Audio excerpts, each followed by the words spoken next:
Go again.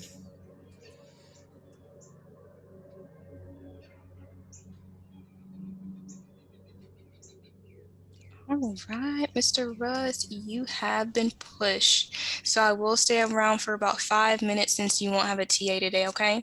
Thanks, Lina. Appreciate it. Definitely. Lina from Houston, right? Lina from Houston, that is That's it. correct. Nina's from Las Vegas. I used to get you too confused. It was the INA, I know. but I got it straight now. You got it straight now. That's all that matters.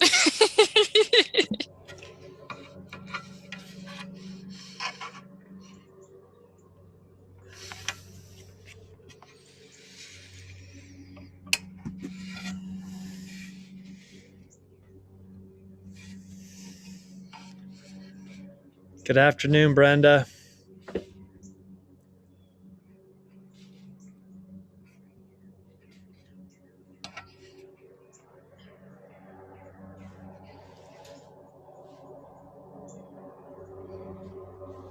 Hi there, Linda. How are you? Hello, thank you. I'm good. I'm outside today. Can you hear the lawnmower? No? Good. That's the way it's supposed to be. I got a neighbor down the street mowing the lawn. I can hear it real clearly, but you can't, which is the way it's supposed to be. Hi, Wanda. Hi. Hi, Elizabeth. Hi. Hi, Eva. Hi, Susan. Hi, Yuta. Hello.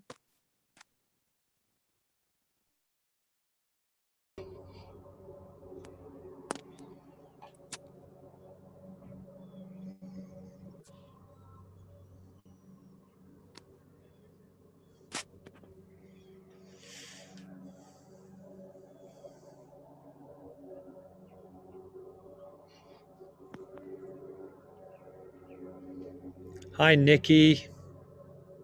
Hi, Margaret.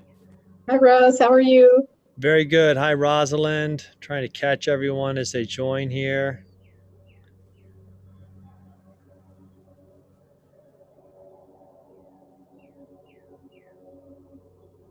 Now I can see you, Rosalind. You're out in the sunshine today. I am in the sunshine. How And if I can get the studio set up some point, I'll get it so that you just see the brick wall. But today we're doing this.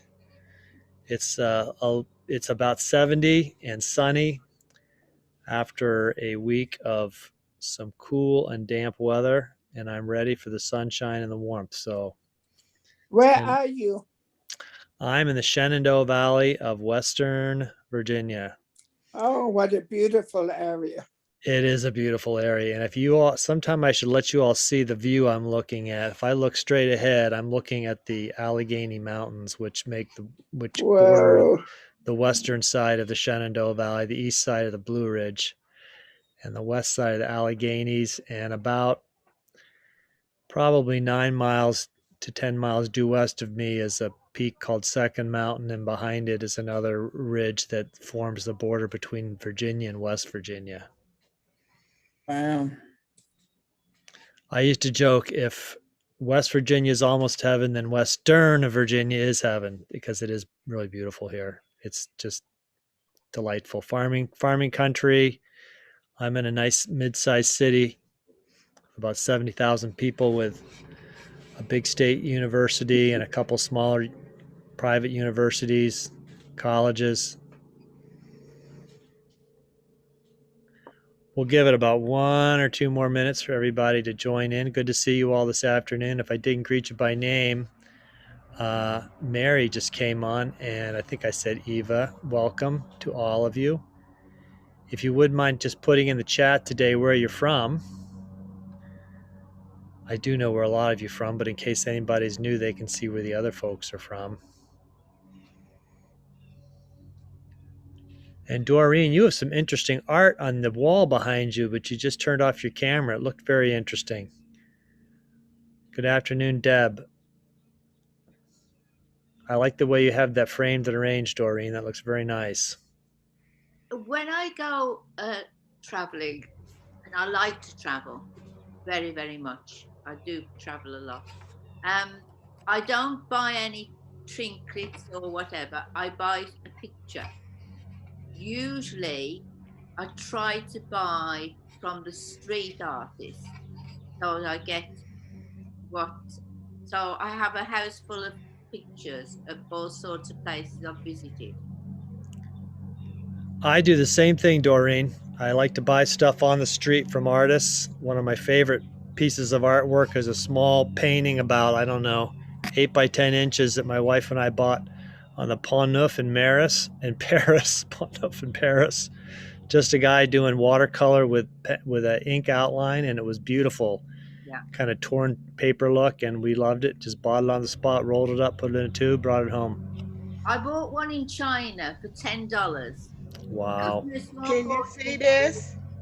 Russ, can you see this? Who's that showing? Rosalind. Oh, yes. What is that, Rosalind? These are paper mache characters that they sell on the streets in Mexico. Okay. And every time I go, I buy a lot of them. I get collections. But it's Very paper nice. mache. That's really beautiful. She was holding a bean pot, but my grandkids fell in love with the bean pot.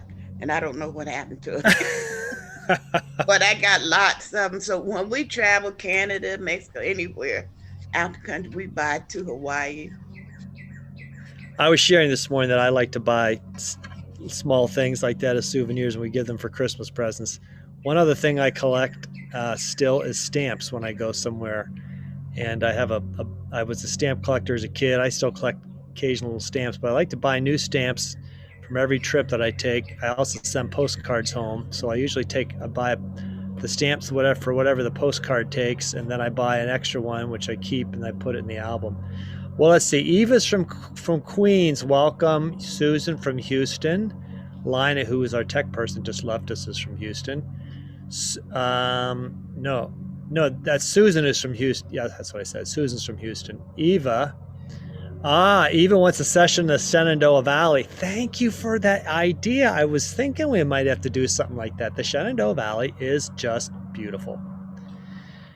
Linda is from Orange Park, Florida. Yes. Yuta's from Albuquerque, New Mexico. Oh, a lovely, lovely place. Mary's from Gainesville, Florida. Rosalind is from Charlotte. We've had a conversation about Charlotte before.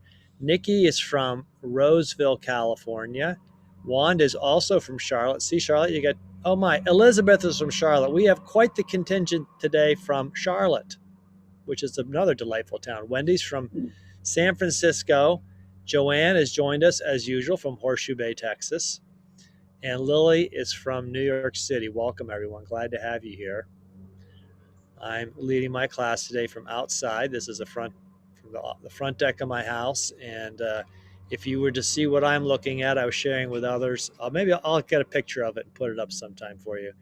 The mountains to the west, and we get a beautiful show every morning. We don't know what it looks like. The sun comes up on the east behind me and lights up the mountains in stages. And some days it's beautiful and clear, and some days it's misty and it's foggy, and some days I can't see them at all. And then every night we get treated to a beautiful sunset, and it's never quite the same. So I feel very fortunate to see all this where I live. And Carol is from Southern California. And Eva is suggesting, I'm writing that down, Shenandoah Valley. Okay. I second that. You know, I'll tell you something interesting about the Shenandoah Valley, among many other things that are interesting. This region, also if you cross over the mountains and go towards Charlottesville, and they refer to that as the Piedmont, or the little hills, little mountains, as you get toward the Chesapeake Bay area and Richmond, which is where my father is from. So I've been coming to Virginia all my life and only lived here 10 years. But the area from the Piedmont going all the way through the valley over to where we are and then going north has become a big hotspot for vineyards and wineries, microbreweries, and distilleries.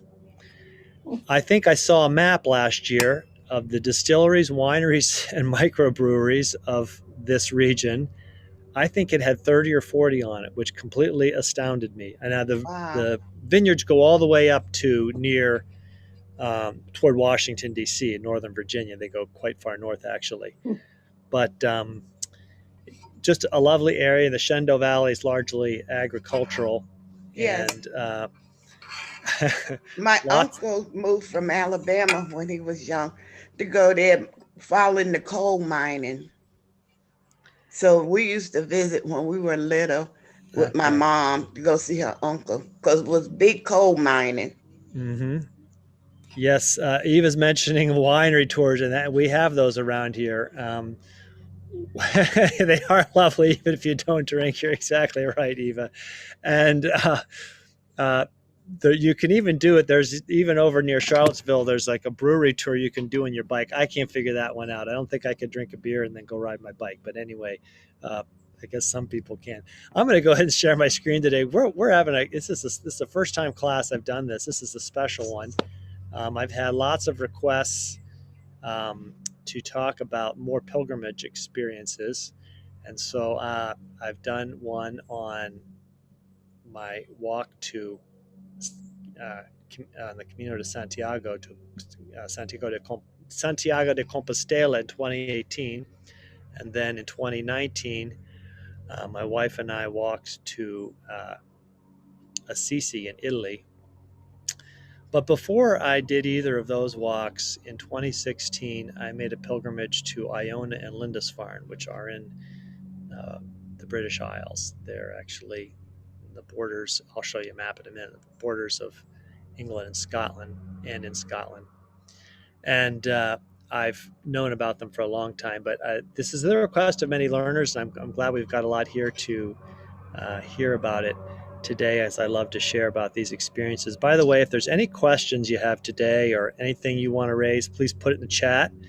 And we're probably a small enough group that I'll be able to stop and I'll pause and you can ask questions. We did touch on at least Iona in the Rick Steves series. If any of you saw those, he went to some of Scotland's islands, and Iona is one of the ones that he visited and mentioned. And well, I hope that some of the description and some of the photos today can do it justice, because it is one of the most beautiful places I can imagine. I think a lot of you know me. I'm Russ Eanes, your guide. I'm from Harrisonburg, Virginia. I'm a writer, a walker, and a cyclist, and I love traveling, by the way. I formerly was a book publisher, and in that role, I love to help authors shape their ideas into a book. I'm currently a full-time guide with Get Set Up, and I love the energy I get and the wisdom I collect from all the learners like you that I work with every day. And Get Set Up helps you learn useful skills from people like you, so you can do wonderful things. I think a lot of you have been to many Get Set Up classes. I forgot to ask, was there anybody here today? This is your first Get Set Up class? I recognize most names and faces, but if you're new, raise your hand, either just lift it or do the virtual hand raise and the reaction button if you're new. I didn't think there were any, but there's always one, and I'm always glad to have new folks. You can request a recording of this after the class. You can email help@getsetup.io. If anyone is joining by live stream, and we are live streaming today, the best way to participate is to join us and register for a class. And by the way, Get Set Up's not paid to promote any specific products. I don't know if there even are any products in today's presentation, but if you do see one, we're not promoting it. It's probably just a coincidence.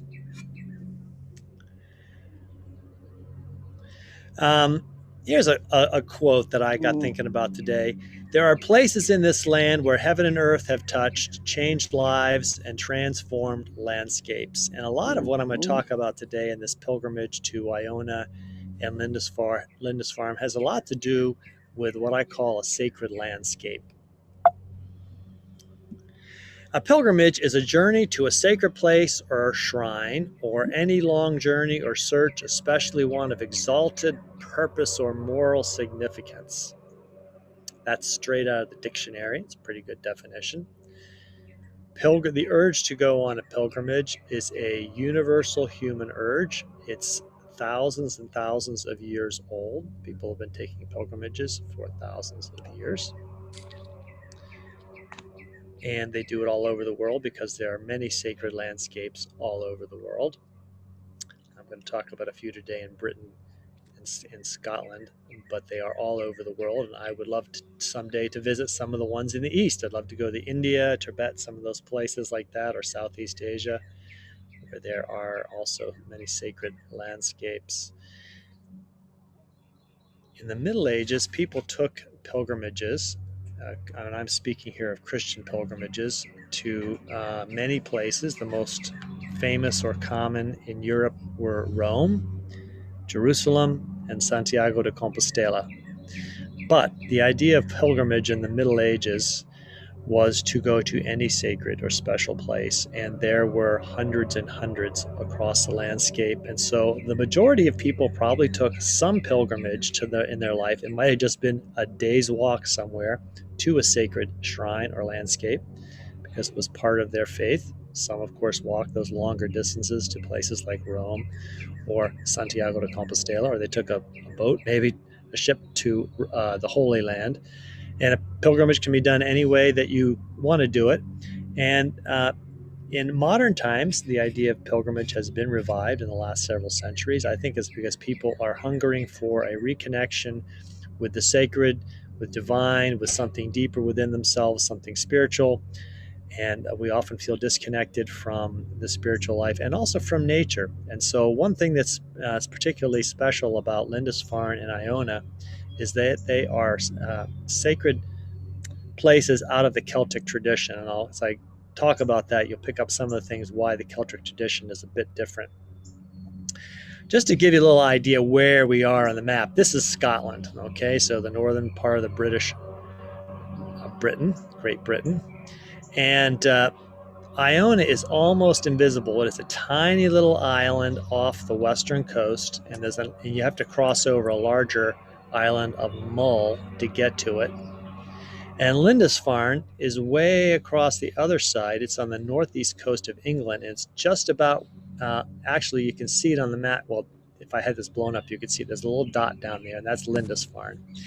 And so they're several hundred miles apart. And I had been reading about them for decades, probably 25 years, and decided that in 2016 I had some time. I was going to go visit both. My wife and I were together going to spend a couple weeks in Scotland and northern England, and I took a week off by myself early, and I went over to visit these two spots. And there are places that I hope someday to be able to lead tours myself, actually, because they're very fabulous places. They're also both famous because they are the place of the origin of two of the most famous medieval decorated manuscripts. The one on the left is the Lindisfarne Gospels, and the one on the right is the Book of Kells. The Lindisfarne Gospels is in the British Library in London, and I was fortunate enough in 2008 to be able to go into the British Library and see it. The Book of Kells on the right is in Trinity College of Dublin, and in 2015 I was privileged enough to be able to go there and see that. They're both kept in very special rooms. You know, the lighting has to be just so that nothing happens to them. They're on vellum, which is made from the hides of calves, and they are hundreds and hundreds of pages long.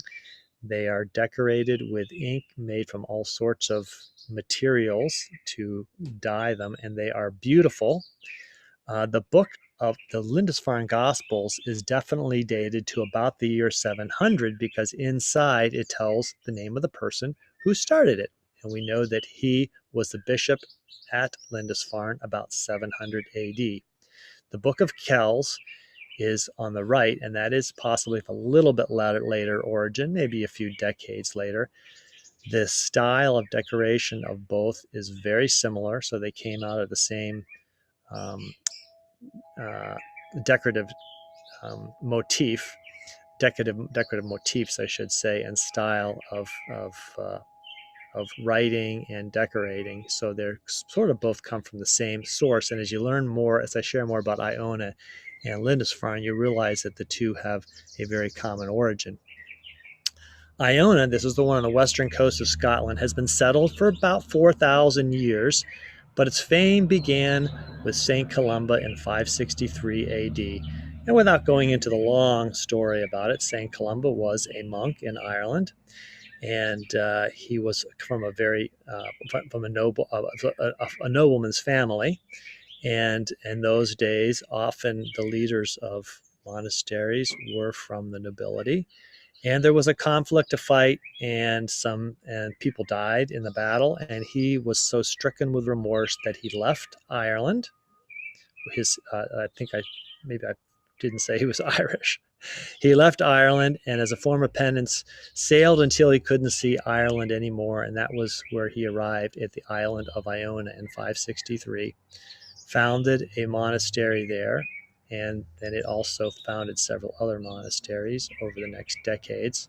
He was the abbot, or the leader of the monastery, and was famed for preaching and traveling, and a lot of the conversion of the Scots, who were basically the same Gaelic people as the Irish in Scotland.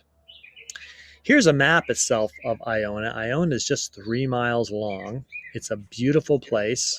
On the west, it's swept by the winds coming in off the Atlantic Ocean. You get to Iona by a ferry. It's about maybe a mile or less across the Sound of Iona, and there's a small village when you land on the ferry. And up farther north, and you'll see this in some pictures, is something called Dun E, which is the highest point of the island. In Scottish Gaelic, a dun is a high hill or small mountain, something like that. Now, in Columba's time, in the 6th century, an Irish monastery probably looked something like this. This is actually a drawing of Glendalough in Ireland, but they all looked pretty much like this. And there was a church and some huts for the monks. But in the Middle Ages, especially in Ireland and Scotland, a lot of the monks were married. So many of the members of the community lived out here with their families, and they farmed and raised animals. So the monastic community was really not just a place apart from the world, but it was actually a place of a center, at the center of the world. This was a place that people came to, they gravitated to. The Irish didn't build cities. All the cities in Ireland today were founded by the Vikings. So they tended to have settlements like this. And so Iona back in the time of Columba would have looked something like this. But what we see in Iona today, and this is the monastery in Iona, is actually from a foundation in the later Middle Ages, so about the 12th and 13th century. The original settlement and community founded by Columba was destroyed and decimated by the Vikings, and I'll get to that a little bit later. And then later Middle Ages. Of course, the Vikings eventually came to all the British Isles, and they assimilated, and so once they were no longer a threat, then communities moved back to places like Iona, and there was a new foundation, a Benedictine monastery was founded. Also, a nunnery was founded on the island. So this was later like 1200, 1300. And then that fell into disrepair because in England, under the Church of England, under King Henry VIII, he took over all the monasteries. And so a lot of them were sold or fell into disrepair, or even in some cases destroyed. And then in 1938, a Scotsman named George MacLeod came along, and he reestablished the Iona community as sort of an ecumenical faith center, actually beyond just being Christian, but a worldwide faith center focusing on working with the poor, with social justice, and with an appreciation for the natural world and what we would call today environmentalism. This is a view, once you arrive on the island, of that nunnery that I mentioned. It is actually one of the most beautiful ruins on the whole island because inside the ruins of the original buildings, which now are gone, are gardens, and they're absolutely lovely. This is a view, again, this is Dunny up behind the monastic settlements. As you arrive by water, you can see here's the Benedictine monastery that's now been rebuilt in a bit of the village, and there's Duny standing up there behind it. You can't miss it. There's the village with Duny up behind it. And there's Duny, and I actually climbed up to Duny. It took me about an hour to get to the top. It's a big rock escarpment just sticking out. And from the top of Duny, that's me up there, you get a fabulous view in every direction. And the direction off straight, not where I'm looking, but to my left, is looking north to the other Hebridean islands. And it was when I was standing up there and looked at the waterways and realized that in the Middle Ages, up until actually modern times, but especially in the ancient and Middle Ages, the fastest way to get from one point to another was over the water. And so the the Scottish Isles and Northern Ireland were connected much more closely by water than they were any other way. And so the culture and the people spread and moved about and carried out their trade over water. And Iona, as it turns out, was kind of at the center of the waterways. And so I realized that Columba hadn't looked for a place of isolation. He'd found a place that was actually at the center of the transport. Also from Duny, if you look back, this is looking across the Strait of Iona, and there's the restored Benedictine monastery and church in the center. I stayed over here across the Strait of Iona. Again, it's about a mile in a little town of Fiennefort, and I took the ferry across, just about a 10-minute ferry ride back and forth between the two. I walked most of the island in a day. Iona is also is farmed. There are lots of crofts or small subsistence farms on the island. And so you see sheep and you see tractors going about. It's also famous for its high crosses. And you see this especially in Ireland. There are hundreds of high crosses in Ireland, and they're intricately carved. The one on the left, St. Matthew's Cross, this is actually a reproduction of the cross. The original has been broken apart, fell over and was broken, and is now in a museum. You can see it in the museum. But this is a reproduction, and it shows how it was intricately carved. And the people back in the Middle Ages, or before that, couldn't read. And so the images that were carved on the crosses told stories, and that's how people learned stories about their culture, learned about history, learned about stories about their faith, about Christianity. So biblical stories would have been depicted on the cross for people to see. This one on the right, that doesn't have its long arms anymore because the longer arms have fallen off. Originally, they were as long as this. They're like slots that they would put the longer arms of the cross on it. Is St. Martin's Cross. This is original. So this is standing where it stood for about 1,200 years. And you can see it's gotten quite worn over time. Wind and weather have worn down the cross. But the fact that they're on Iona gives you the sense of being tied to Ireland, because again, you see these high crosses everywhere in Ireland. Inside the restored monastery, I found something really interesting. A lot of the capitals, a capital is the top of a pillar or post. And a lot of them had, when they rebuilt them, they put new carvings on them. And I thought some of the new carvings in the rebuilt arcades were just beautiful. The new capitals. This is the interior of the medieval church. Everything that was there from the time of St. Columba is gone. You won't find it there anymore. But this is the medieval church, and it's largely been restored inside. Very beautiful, very quiet, facing east, as the nave of the altar of the church always is in the east end of the building. But perhaps something that stood out to me more than anything else when I was on Iona was the blue water. Everywhere along the coastline was the most beautiful deep blue, and this is about the closest I could get to what it really looked like. What's interesting are these lighter blue patches, and that's because it was very white sand underneath that. Very rocky, very rugged coastline. This is a place called the Bay of the Martyrs, and this is where the Vikings slaughtered dozens and dozens of monks back in about 900. That's when they finally gave up and left Iona. I'll show a map about that. There were numerous Viking raids back between 800 and the year 1000 before the Vikings more or less ruled Britain and became completely assimilated. But very rugged, very wild coastline. You feel very alive when you're standing there and the wind is blowing and the sun is shining.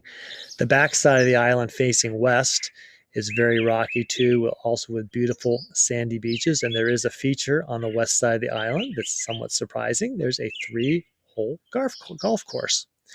And it's not quite like the golf courses in America, which we think of as somewhat manicured and maybe even elite spots. In Scotland, where golf originated, it's much more of a just an outdoor sport for anybody, and the courses are a lot more wild. And the course on the western part of Iona, which again, it's only a 3-hole golf course, not very big, is cropped by sheep rather than a lawnmower. I traveled also then in that same trip to Lindisfarne, which has been settled also for 5,000 to 10,000 years. But the Celtic community there dates to 634, about 80 years after the other one. This came about because the king of Northumbria, who was a Saxon, invited some of the monks from Iona to come and form a settlement and a community where he lived in Northumbria. So they came and they founded their settlement on Lindisfarne, which is on the northeast coast of England. But they came from Iona, so this is directly related to Iona, and you'll see there are a lot more things in common. I mentioned before about the Book of Kells and the Lindisfarne Gospels. I should say that the Book of Kells and the Lindisfarne Gospels both survived being raided by the Vikings. The Book of Kells, when the monks in Iona retreated finally, they went to Ireland because they saw themselves as part of a continuous culture between the western coast of Scotland and the northern part of Ireland. And they took it with them to the town of Kells, and that's where it was until it went to Trinity College in Dublin, to a monastic settlement there. And the Lindisfarne Gospels also were taken to Durham, which was where they took the body of St. Cuthbert, which I'll mention in a minute. But St. Aidan was the first bishop in Lindisfarne in 634 and founded a community. It would have looked just like that one I showed you a picture of earlier, with lots of huts. Not big buildings like this, because these are also buildings from the 12th and 13th century, when there was a Benedictine foundation recreated on Lindisfarne. Lindisfarne suffered the same fate as Iona with Viking raids. One thing that makes Lindisfarne unique, however, is that twice per day at high tides, it becomes an island. There are large sand flats, which the tide completely floods, and there are 2 ways to get to the island. One is an asphalt road, which I'm not showing a picture of here. You'll see it on a map. And then there's a pilgrim's path that you can walk across the mud flats. And to guide you across the mud flats, it's about a mile or 2, are these poles set into the mud flats. And of course, you can see the day at time I took the picture here, no one would have been able to walk across the mud flats. Actually, it's very dangerous. Some people have died over the centuries trying to walk across the mud flats when the tide was going in or out. Best to walk it when the tide is completely out and the land is dry enough and your footing is good. So here's a map that gives you an idea of what Lindisfarne looks like. And the southern part of the island down here is where there's a village. We'll see a picture of that in a minute, and where the monastic settlements and ruins are. To the north of it are farm fields, lovely, and then north of that even farther are sand dunes, and it's an absolute gorgeous place to take a hike. The road the paved asphalt road, goes to the west and crosses a causeway over to the mainland of England, and again, that gets flooded. So twice a day, you're stuck on the island, or you can't get to the island, And that's one thing I kind of enjoyed about it, was that by early evening, as the tide was coming in, all the tourists that weren't there overnight had to leave, and the village became very quiet, very tranquil. This is a shot of the village. Very charming, delightful place with pubs and nice little restaurants and cafes. As with much of northern England, because it's so damp, they have just beautiful flowers everywhere, and people take care to cultivate their flower gardens. There are a couple of retreats places on the island. There's about 3 of them, and they have nice little gardens that you can sit in to do some contemplative work. And as anywhere else in England or Ireland, they love to paint things. They're fabulous colors. Lindisfarne also has a castle, because in the late Middle Ages, in about the 14 to 1500s, a castle was built on the high rock on the east part of the town. And I think that there had been a fortress there probably from the late Iron Age, so it's not like that the castle was a brand new idea, but the castle construction dates from the 14th and 15th century.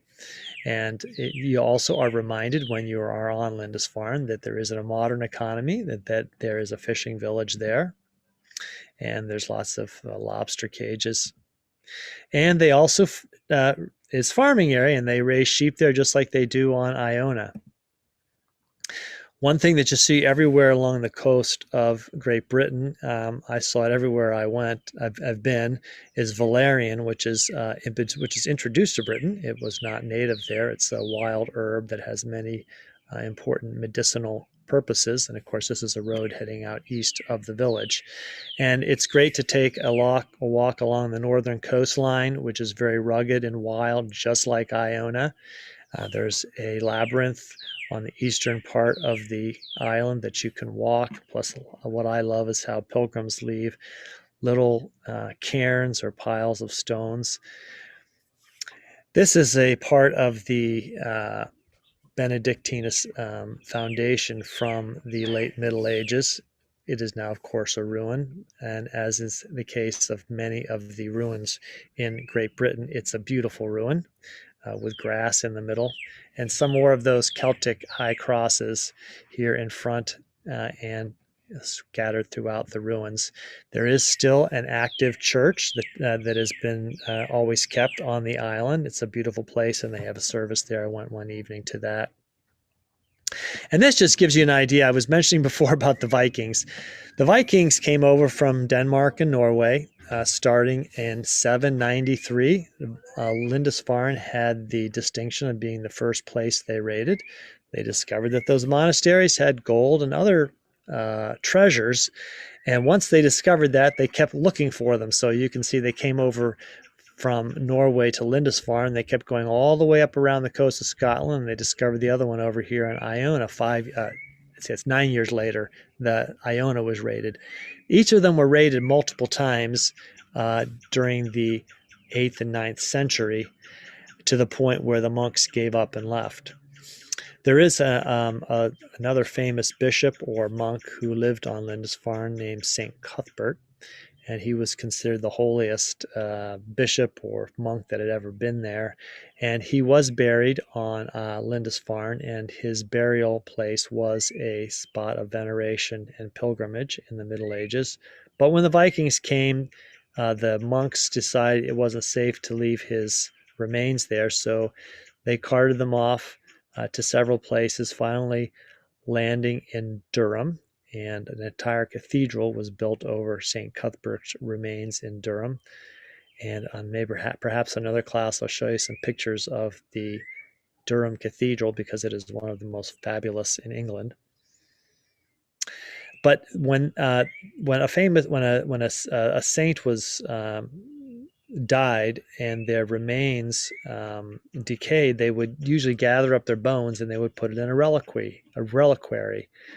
And in the case of Columba on Iona and Cuthbert on Lindisfarne, those would have been beautiful boxes about the size of a crate, but decorated with gold and silver on the outside and carried from place to place so that people could touch them. They hoped to receive a miracle from it. And it was those boxes that the Vikings were looking for. And so those are the things they had to hide away from the Vikings among their other treasures. I did read that when they were renovating the abbey on Iona about 50, 60 years ago, they were digging and they came across a stash of 300 coins that had been hidden away to be kept from the Vikings back in the Middle Ages. Well, let me stop here and ask if there are questions. I'm going to check the chat here, see if there's a question in the chat. Anybody have any questions about Iona and Lindisfarne? How do you get to Lindisfarne? Can you get there by train, or how do you get to Lindisfarne? Yes, you can. So let me pop back up here to the map. Let me just step this section up.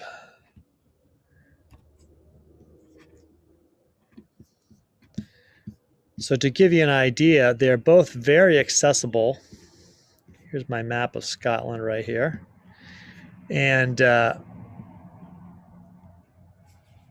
it is about an hour from Edinburgh to Berwick upon Tweed. So here's Edinburgh right here, and Glasgow is about an hour away. And those are both major airports that you can get flights from the U.S. In fact, before the pandemic struck, you could fly from Dulles Airport, that's my nearby airport, to Edinburgh. You can fly to Glasgow from New York.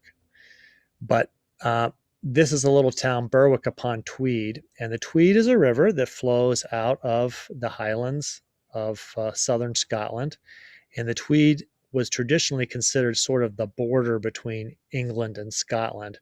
And so Berwick is the town upon the Tweed, and just a little bit south of that is Lindisfarne. And I took a taxi. It was about a 10-minute ride from Berwick upon Tweed to Lindisfarne. There's also a bus that runs during the summer season. I think it starts in June and runs until September. And of course, you have to check the tide schedule because neither the taxis nor the buses will run. But you can get a nice fast train from Edinburgh to Berwick upon Tweed. So that's a very handy thing. One nice thing about Scotland is that this whole southern Scotland region is laced with nice railways that go out even to some of the smallest towns. And another time, perhaps I'll share about hiking in some of these areas, both way down in Hadrian's Wall or in what they call the Borders. This area between Scotland and England was called the Borders because it was the region that was constantly contested. It was either English or Scottish, back and forth for nearly 1,000 years. And the people became pretty hardened to fighting and battles going on. Another question. What time is the best time to go? The best time to go is between late April and October. I would love to visit any of those places in the winter, and you can go to Lindisfarne in year round. Iona is less accessible on the late fall into the early spring because the waters are just a lot more difficult. I should point out that if you are in Glasgow or Edinburgh, generally the trains run from Glasgow up to this town of Oban. Oban is on the western shore, and that's where you take a ferry across to Mull, and then you take a bus from Mull all the way over to Fianna-Fort, where you pick up a ferry to go to Iona, the last little ferry. And I took that bus across there. It's a narrow road. If you've been in England or other places like that, you know the roads are very narrow, and they have a pull-out about every 50 to 100 meters where the cars just pull over and wait for whoever's coming the other direction to pass. The trip takes quite a while. I think I actually went to Lindisfarne first, and it took me almost an entire day to travel to Iona from there because I had to take a train to Edinburgh, and then another train from Edinburgh to Glasgow, and then another train from Glasgow to Oban, and then I had to take a ferry over to Mull. It was all fun. I enjoyed every minute of it. That's one reason why taking ferries and trains, you just get to sit back and have a look at the scenery.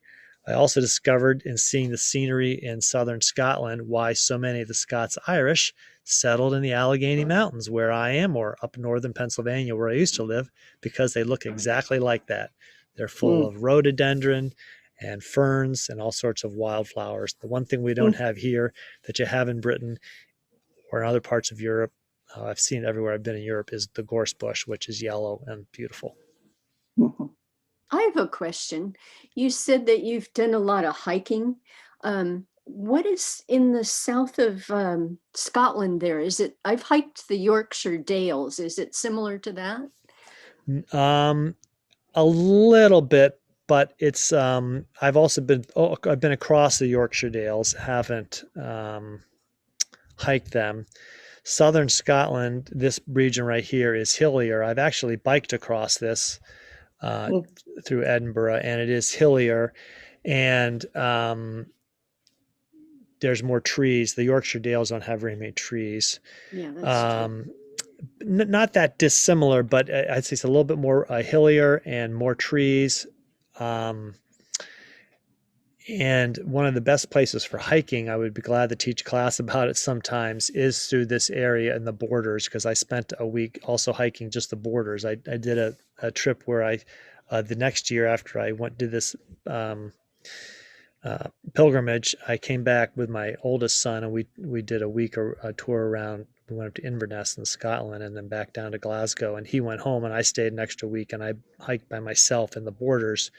And I rented an Airbnb guest room in a house, and I went out on a different hike every day in that direction, because there is a route called St. Cuthbert's Way that goes to Lindisfarne. You can cross that causeway with the poles I was showing a picture of. That sounds nice. Scotland and England are fabulous for hiking and walking. There is no such thing as trespassing in Scotland. You can walk anywhere you want. It doesn't mean you can do anything you want, but you can technically walk anywhere you want. And especially when you get down to southern England, where there are many more numerous footpaths, the footpaths have right-of-way over ownership. And so if you buy a piece of property that has a public footpath on it, you cannot disrupt that footpath, and you have to if there's a fence and you have a field with a horse grazing in it, you can maintain a style so people can cross over the fence. But that's one very big difference between Britain and nearly anywhere in the U.S. is in the U.S. we have so much private property, and people won't let you walk on it, but you can walk in national parks or state parks. More questions? Russ, I have a question. Did you come across very many expats? You mean like people from where to where? Well, just in America that have settled in Scotland, Ireland. Actually, no. They're there. That's interesting. They're there. I know expats that are in cities and other places. The Brits go to Spain and Portugal and places like that as expats. England is not cheap. Of course, my favorite expat would be Bill Bryson, who now lives in,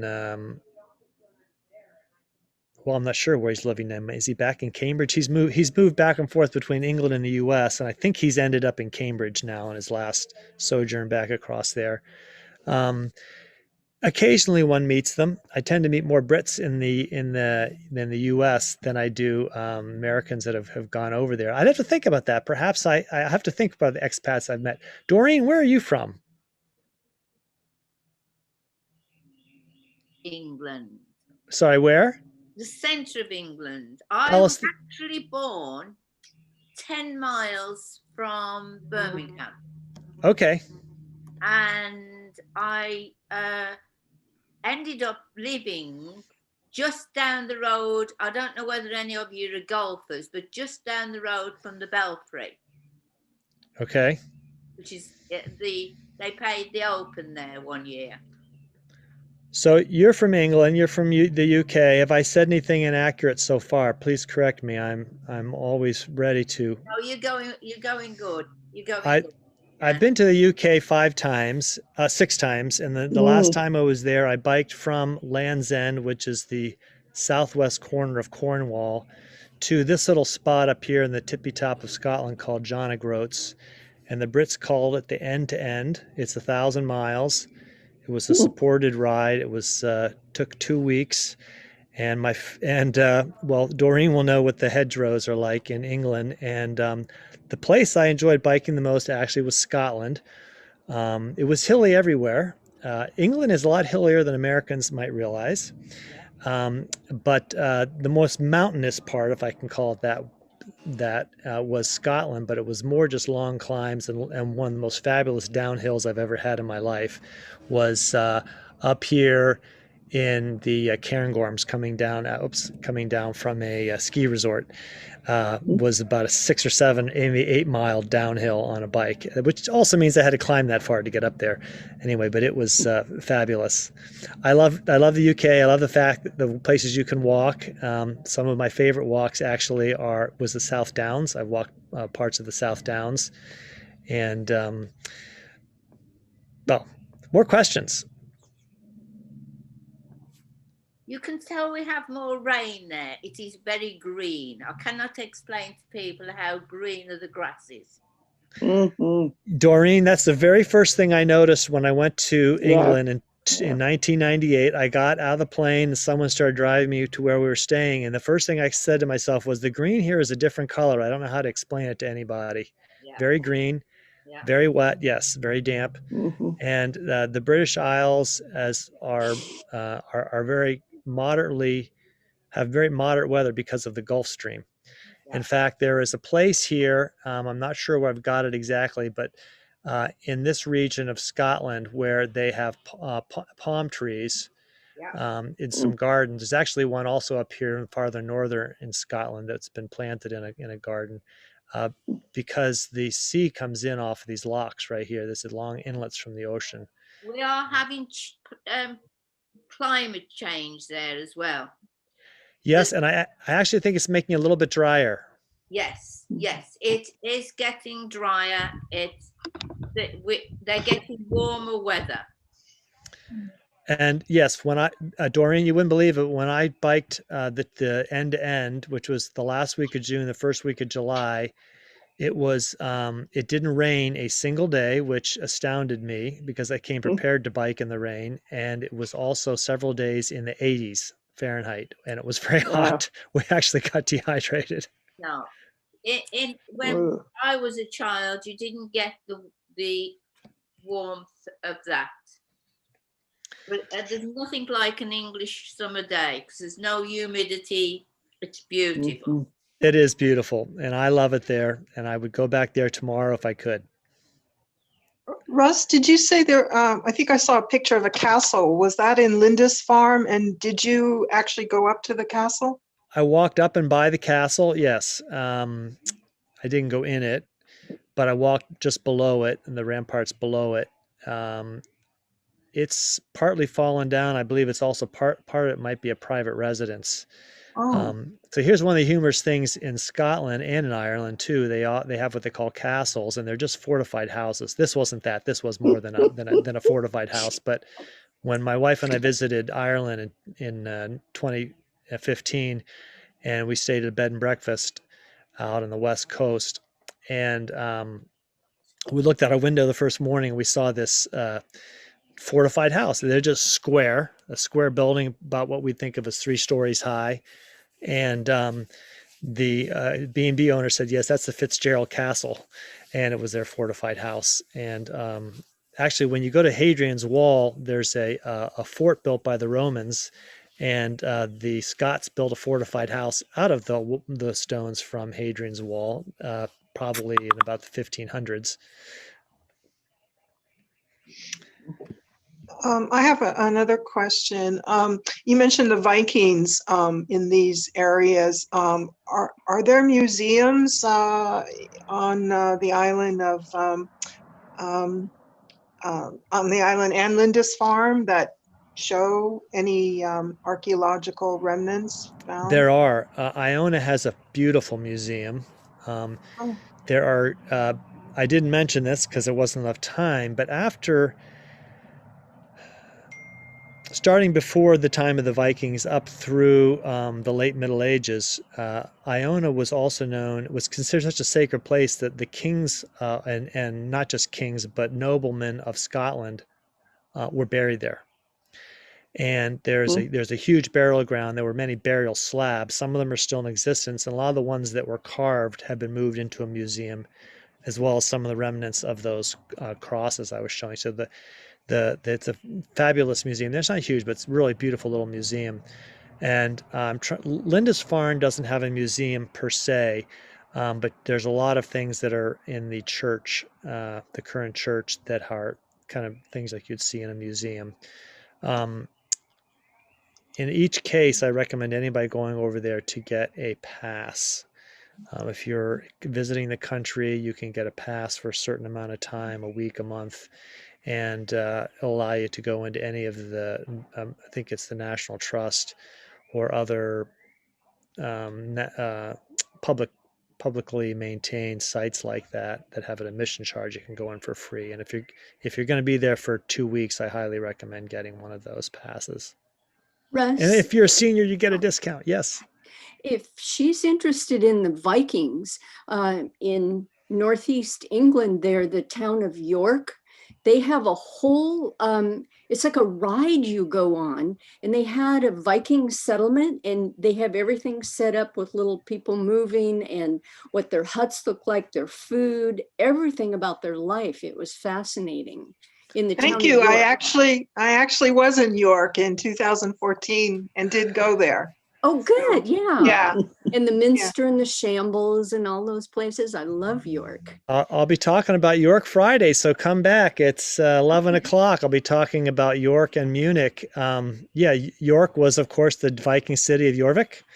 And before that, it was a Roman camp or fort, which is quite large. And when you take a tour or not a tour, if you just go see it, you can see the Roman walls, and you can see the one unique thing about York is that the city walls from the Middle Ages are largely intact.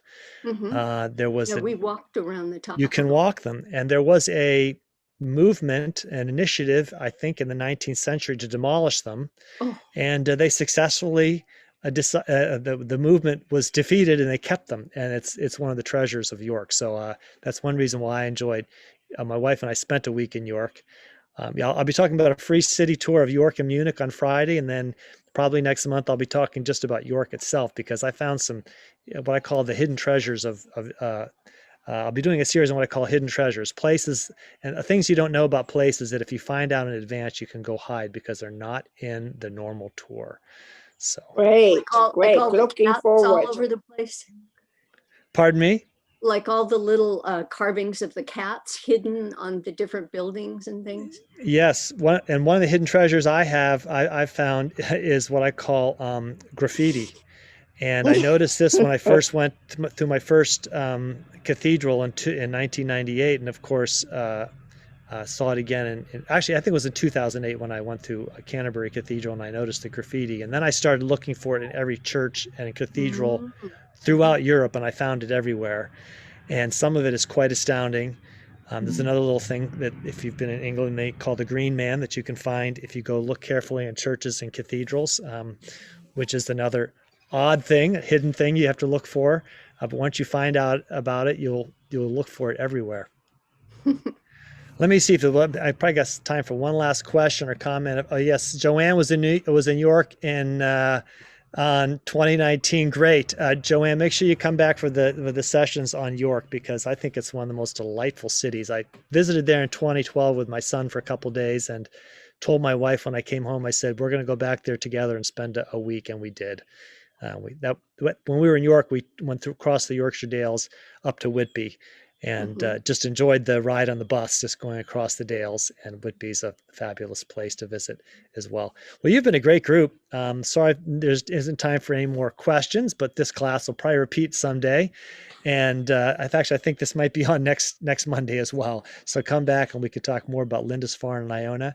And I'll tell you then, because I forgot to tell you today why the Celtic sites are such a draw today for people. So thank you very much, everybody. If any of you are coming back tonight, we have 7:30. We'll be back to island hopping in Europe. We're going back to Greece again with Rick Steves. Thank you. Thank you. Thank you. Bye, everyone. Bye. Thank you.